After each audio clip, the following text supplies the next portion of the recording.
A lifeline in knitting is when you place a piece of scrap yarn all through your row of work so that if you end up making a mistake, you can rip back your work to that spot and not have to start all over again.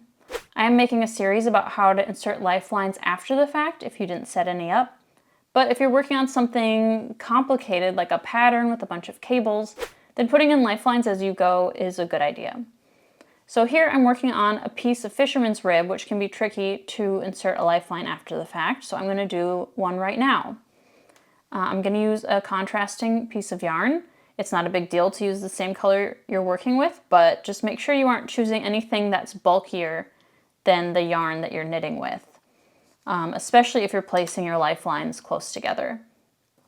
So thread it through a tapestry needle, and all you have to do is insert it into every stitch on your needle. I usually like to go about 3, so then you can kind of make sure that you're not picking up anything extraneous or splitting your yarn. So be a little bit careful. Probably not the end of the world if you do end up splitting your yarn. You just don't want to accidentally pick up like a stitch below or anything like that. Okay, so now that's all we have to do with the lifeline, so we can take it off the needle, and then you just start knitting normally. Try not to get your lifeline twisted up.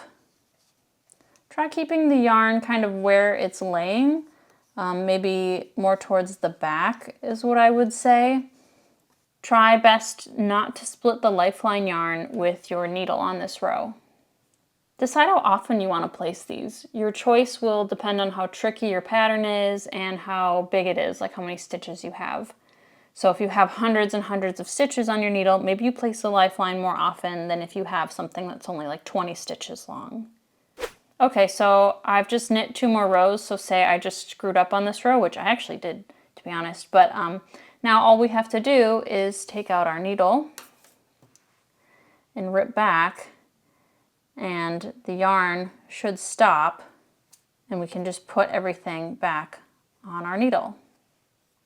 And they should all be oriented the right way as well, so you don't have to worry about twisting your stitches. And then you can just start over from that spot.